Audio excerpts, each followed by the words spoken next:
The spotlight is on the food and agribusiness sector in terms of equality and representation, with a review of gender issues in progress by the Department of Agriculture and public scrutiny of the sector's gender pay gap reports. My name is Nancy Fallon, and I want to be part of the drive for change by giving a platform to women across the food and agribusiness sector. So here I am with Alice Doyle, Chair of the Farm, Family and Social Affairs Committee of the IFA. You're very welcome to join me, Alice, today and to share your insights. Thank you very much, Nancy. Great to be with you. So, taking that role as your chair of the Farm, Family and Social Affairs Committee in the IFA, a tongue twister for sure, and indeed drawing on your experience as a farmer, what do you think are the obstacles which women face in terms of taking an active role in farming today?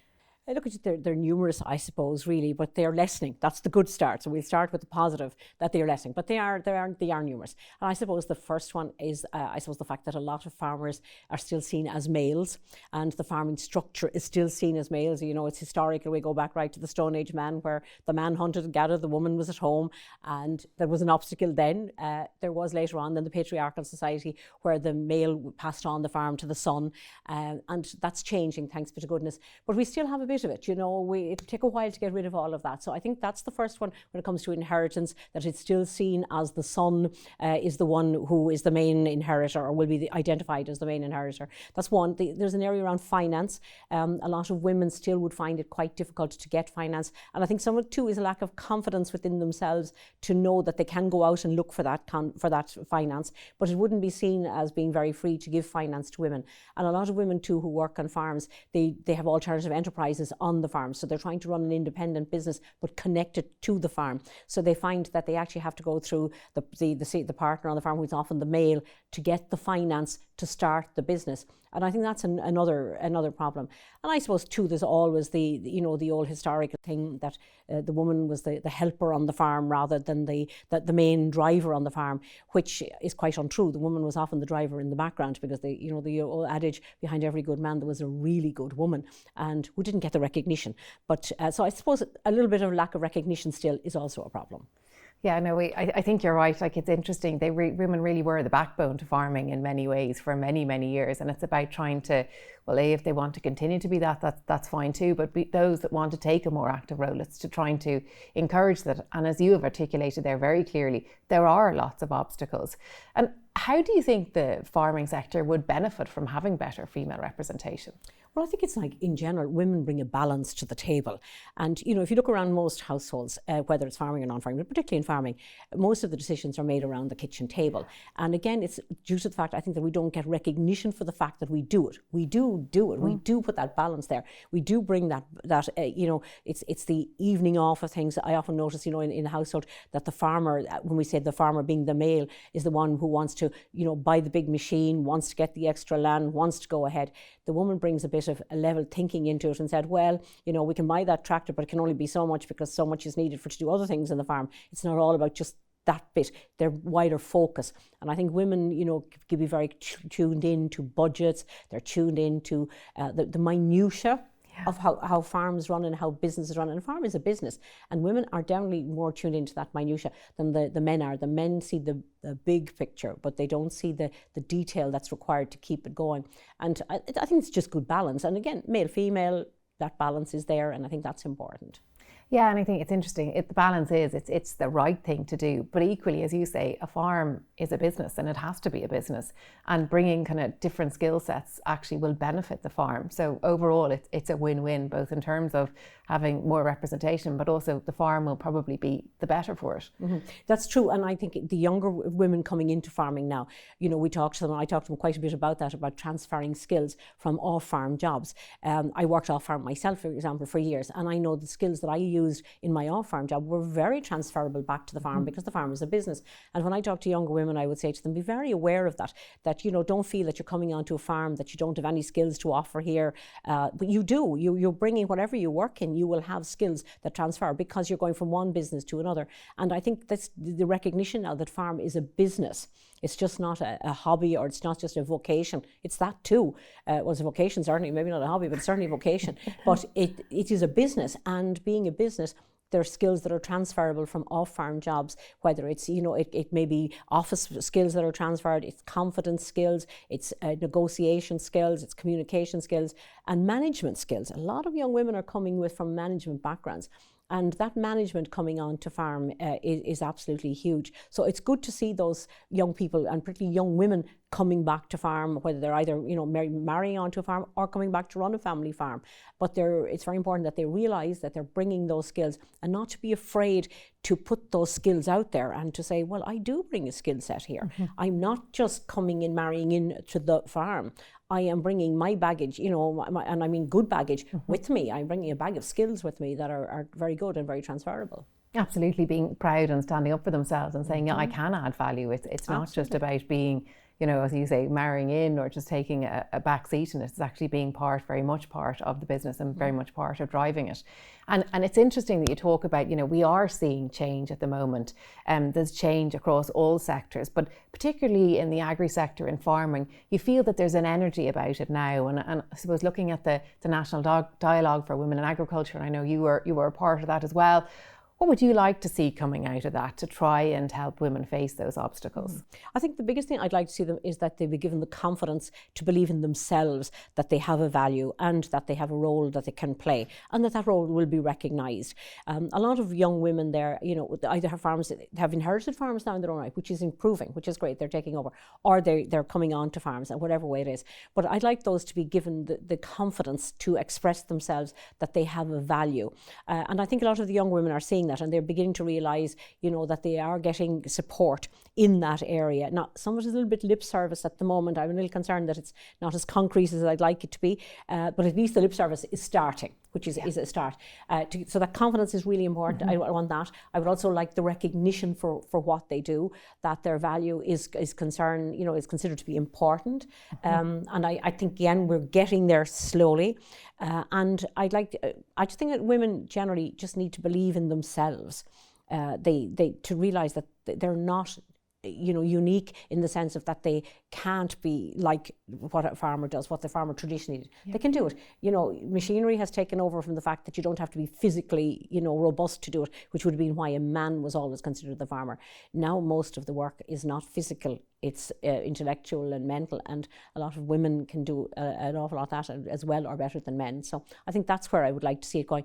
But I'd also like to see, from a financial point of view, that there will be recognition given to women that they can get financed in their own right. For businesses that they want to set up, particularly, as I said, alternative businesses on farms, which will become more and more important to supplement mm-hmm. the farm income. You're going to have to think outside the box, and women are good at that, and they can provide some of that on the farm. So to provide that finance is important. And then I think organisations like ourselves, like IFA and other organisations, to give women that space where they can express what they want and to show that they can play a role in policy for farming, which is important. That necessarily hasn't always been the way. And I think there is room for that, because women are good policymakers too, and we do contribute very positively to how things should be going. And we're very practical. And I think that's missing greatly in agriculture at the moment. And I think women would bring that into it. Yeah, and that brings me to, I suppose, a point to just expand on a bit more broadly. But I suppose you are the first female candidate that is running for deputy president in the IFA in the history, I think 68-year history of the IFA. And I'll paraphrase something which you said recently. I'll probably say it slightly incorrectly, but you said that no matter what happens, you'll have put a crack in the ceiling in terms of allowing women to come through in the IFA and more broadly in farming. I think that's a very massive understatement. I think actually taking that step is a really important step, and I think it'll show you as a real role model for all those women that you've talked about who are looking to have confidence and to believe in their value and to have an active role on the farm and in the farming sector. But I mean, as I say, I think it's a massive step forward in terms of being a role model. But what really drove you to do it? A number of things. I suppose originally I never would have had that vision, but the more I got involved in it, and I've always been involved in farming politics, and from Macron Pharma I was at national level there, and then through IFA I've come up through the ranks, I suppose. But I do see the value for women, you see, and I do see where we bring a difference and we bring a nice, this good balance, but we bring a positivity as well, and we bring planning and we bring foresight into it. And from my experience in IFA, I've always been very well looked after, even though I was the one of the few females regularly at a meeting, but I was always well respected within the organisation. But I did see the need that women have to make a mark, and women will do what they see being done. And a lot of it's perception. Women were always well looked after in IFA, but they didn't always necessarily come out to find out what it was like. They saw it as a male organisation, because originally that's what it was. Back in the 1950s when it was set up, that was the culture of the time. All men, all farmers. Women didn't come, and they didn't feel comfortable walking into a room of 50 men, so they didn't do it. But I think they will do it if they see it being done. And now that they see that a woman can come up through the ranks and can put a mark, and as I said, I do believe that whether I win, lose or draw here, there will actually be no losing, because if I win and I win the race and I do become deputy president, great, I will be the first woman to do it. If I don't, I have shown that women can do it, and if I don't make it, I hope to make it. I'm very positive about it. If I don't, it'll be a close race, I assure you. But I do think it will happen, and I do think it will. I think by running, I'm cracking the ceiling. If I can make it, I've broken it. And if women see that has been broken, they will come up along, because we've had some very good women coming up to county level and, going onto national council because they were county chairs, didn't take the next step. So I think this is just showing one step at a time. It's gradual. My predecessors would have got to the county level. I've taken it one step further, and I'm just hoping that if they see that I try to do it, and if I can break it, I think we will see more women in the future. I even see on my own committee, which is the Farm, Family and Social Affairs Committee, it's majority women, but we do have some men on it. But I see the women now, their confidence is rising from that committee, because their chair is running for a national position, and a couple of them have already gone for county positions, which they wouldn't have done in the past. But they realise, well, if she can do it, and she's giving us the example, we can do it too. And I would encourage women to see that this is the way to go. Yeah, I completely agree with you. If you can't see it, you can't be it. It's the adage that we have. And I know you only say crack. I definitely feel you crack through regardless whether you win, lose or draw, as you say. I think you crack through. But it's interesting, obviously, it kind of in turning slightly, obviously you've taken a very active role in the IFA, but then equally you obviously have a farm business as well, and you're very much in partnership with your husband. And probably, I'm sure you would say that you need to be in a partnership in order to be able to do both. Do you think that kind of concept of partnership between a married couple, that is the most sustainable way for farming going forward? Oh yeah, absolutely. And you can have an informal partnership, or the formal partnership. And we're heading more now towards formal partnerships. In the past, the wife was often just on the farm, but it wasn't even an informal partnership. It was the lesser of the two. In our case, it was we both played roles. I had my roles, Tom had his roles, and we crossed over from time to time. We were both involved in agri-politics, and everything was kind of shared and around the kitchen table. But now I see a lot of the younger farmers, for inheritance purposes, are going into formal partnerships. I think it's a great way to go. Yeah. It's a nice way to transition a younger member of the family, particularly. I know you asked me about, husband and wife, which is great too, and that's for the younger couple going into partnership. But I think from my point of view in IFA, we will be strongly pushing for to see transition of younger people into farming. And whereas the older couple are not prepared to hand over yet, and it's good to bring in the younger person as a partner, they get an opportunity to learn from the older couple without full responsibility. Yeah. They do have a good bit, so depending on the balance within the partnership, but you're giving them responsibility. And it's a good way of bringing them in gradually, giving them responsibility, letting them take over bit by bit. And you do have, there are partnerships that are 5 years for a transfer. They're really important, and a lot of those now are coming into effect, and I'm delighted to see that happening, because I often felt in the past that younger people weren't given the responsibility. Yeah, they were the workhorse on the farm. They were paid, as well, but they weren't given the responsibility, and it gets very disheartening if you get into your late 20s, early 30s, and you're still the boy or the girl on the farm. That you're not given the responsibility. And a lot of, I see young women, daughters in particular now, coming back to farm, and they're very happy to go into partnership with their parents. And it could be mother-daughter, it could be father-daughter, it could be mother-father-daughter, all working in the one partnership. And I think it's proving to be very productive, and it will be very good from an inheritance point of view and from transition from older generation to younger generation. So I would be very much in favour of that, because it's financially beneficial, but it's also from that point of view of giving people the responsibility that they just don't feel that, will I have to wait till I'm 60 to get the farm, and I mightn't hang around till I'm 60 to get it, why should I? But if I know I have a say in it, I will stay with it.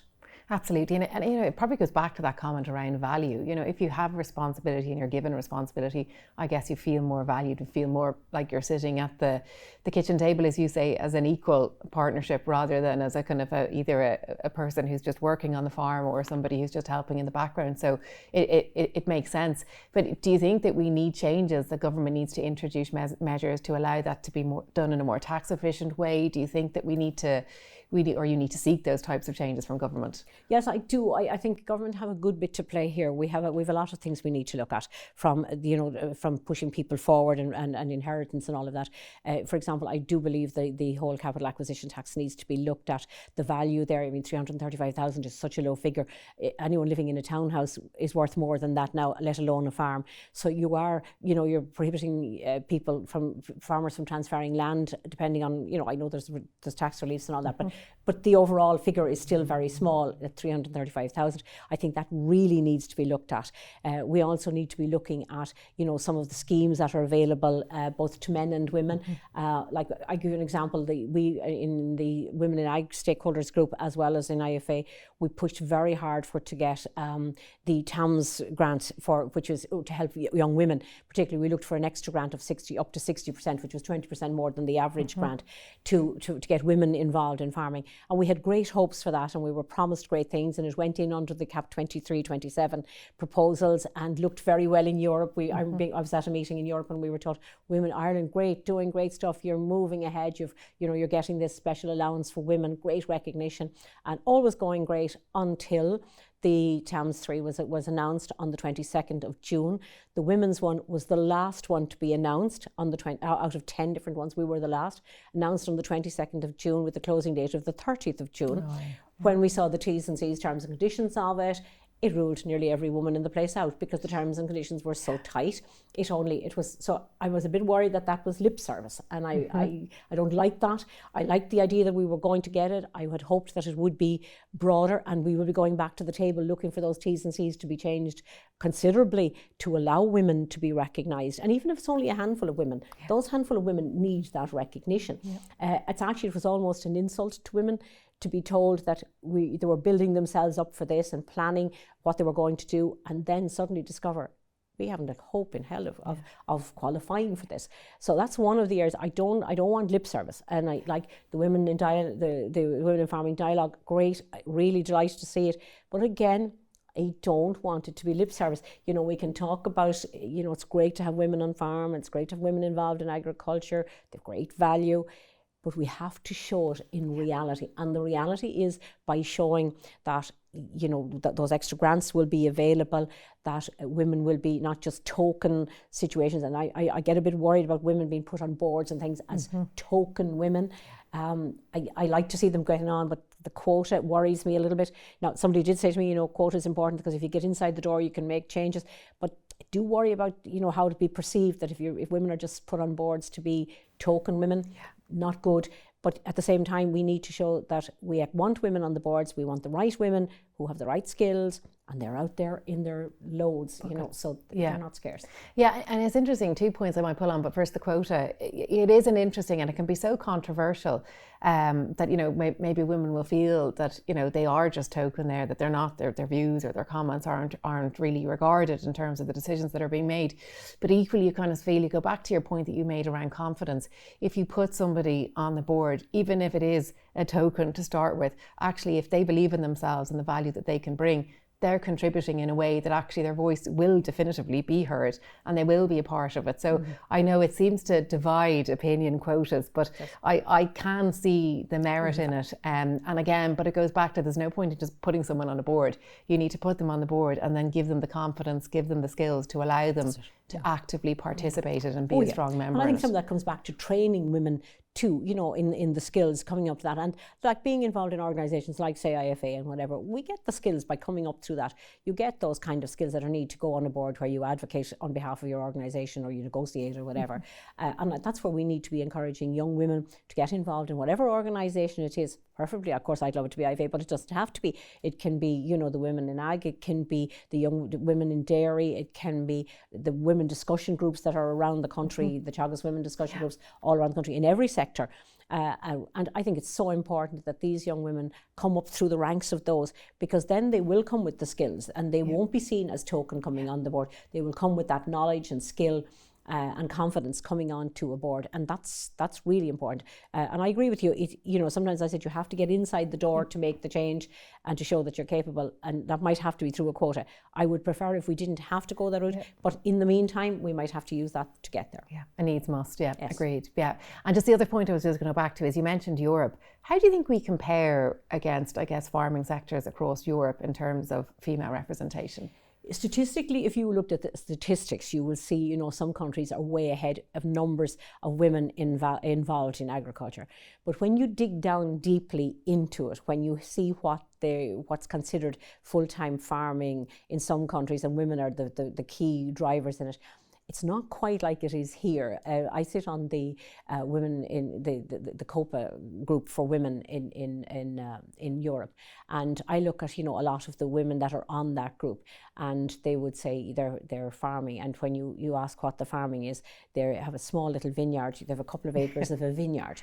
They're considered a farmer, and there's nothing wrong with that. But that's very different from what you're considered a farmer in Ireland. In Ireland, you have to be more than that to be considered a farmer. And again, the supports that women have, as bad as we are here, I think in a lot of the European countries, the women don't have the same supports even that we have here. And again, the constant one that keeps coming up at our meeting would be the lack of finance, women not able to access finance at all in a lot of these countries. So I suppose it depends on the country you're talking about. Statistically, again, as I said, if you look at the figures, you would think we were way behind. We were 13%. I think we are up on that now. I think the next round will show that we have more people full-time, more women full-time in charge of farms. But again, if you look at the type of farming that we do here and at the level of farming, you see, when we talk about full-time farming, it's someone who's in full control of the farm. If we were to acknowledge the number of women who are farming full-time but not recognised as the owner of the farm, we would be quite a high statistic, I think, overall. And again, in some of those European countries, you have some of the smaller European countries where you have the men work off farm, and it's the women are running the farms because they're very small units. Yep. And the farm isn't really the one that's making the money. It's the person off farm who's making the money, bringing it back on, and the women are just keeping it going in a small concern at home. So I think we have to be very careful when we compare statistics, that we need to know what's behind the statistics. So as farming, as women go, I suppose overall we're probably doing as well or better than most of our European counterparts. That would be my understanding from what I can see in the group that I work in anyway. That's interesting, and in many ways it's a positive message that you would like to hear. It doesn't take away from the measures that are needed, the changes that need to be made, but actually even saying that, I think, is a really positive thing to hear, because there has been so much change. Because I suspect if you looked back 10, 20 years ago, that would not have been the story. So change has happened. Oh yeah, that's what really pleases me going. You know, when I look back to my mother's time, my mother never worked off farm. She worked at home with 5 brothers, where she looked after the house till she got married, and then she worked with my father. So she never had that, and she never got the recognition for all the work that she put in all over her lifetime. And when I look at, you know, one of my sisters involved full time with her husband on her farm. I'm involved now with my husband full time on the farm and worked with him when I worked off farm as well. And when I see the different roles that we play and the recognition that we're given for what we do, it's very different. And I'm delighted to see the younger women coming up along, and that their place in society is being recognised for the value that it is, because we're multitaskers and we do huge work. Like, we run the family home, we rear the children in conjunction with our husbands, but the backbone is, we're still the backbone of what goes on. But to give us recognition for that, but also to give recognition for the fact that we contribute in, and it doesn't always have to be the physical labour. It's those other skills, as I said, that we need to be using on our farm that are equally as important, and maybe more important going forward than the physical labour on the farm. Yeah. Absolutely, no, completely agree. You mentioned your mother. If you were to go back to you as a 5-year-old, and you were to knowing that you're going to spend so much time on such a male-dominated environment, what tips or tricks would you give to yourself to allow you to deal with those obstacles? And I'm interested to hear this, because I know that you're obviously a retired teacher yourself. Mm-hmm. I think the biggest thing I would say to myself is believe in yourself. It comes back to self-belief, and if you believe you can do it, you have a very good chance of making it. And then to get the skills that are necessary, to be aware that whatever you want to be, you're going to have skills to do it, and to be open to all those skills. The University of Life is an amazing place, and we don't have to go to any college to get that. It's there in front of us, and it's to be awake to all those things that are available, the experiences. Put yourself out of the comfort zone, experience all the different things that are out there from the time you're tiny. From the day you start walking and talking, you need to be getting yourself those, you need just be open to that. And as you grow older and into school, and I see when I was teaching with the kids, I always expected the kids to think outside the box, to go that little bit farther, to push themselves to be the best they could be, and to never, I never told anyone or said to anyone, you cannot do it. If you can't sing, you can try and sing. You can try a little bit. Even if you're going to be part of the choir, and don't sing out loud, just make faces as if you're singing, you feel part of the choir. You're actually getting a skill of being part of a group, rather than sitting on the seat down at the back of the hall because you couldn't sing. You felt part of the group. Whatever it was, I think you need to open yourself to that, and then that gives you confidence. And also not to be put down. You'll always meet, detractors along the line, and you'll meet people who will say, well, why would she do that? Or why she shouldn't do that? But if you believe fervently, and you believe it's realistic. Now, you also have to be realistic. You can't try to be. But if you can be realistic about it, I don't think there's any door that is shut so tight that you can't open it if you push hard enough. No, I think you're totally right, and I think it's a great life lesson to, as you say, just believe in yourself. It isn't always going to be easy. You're going to fall down, you've got to pick yourself back up again. But if you have that belief, then when you do fall down, you'll be more inclined to get back up again. So yeah, I think we will end on that note as a very positive way to look forward. But it's been really interesting listening to you, Alison. Thank you so much for taking the time to come and speak with me today. Thank you, Nancy. It's been a pleasure. Thank you.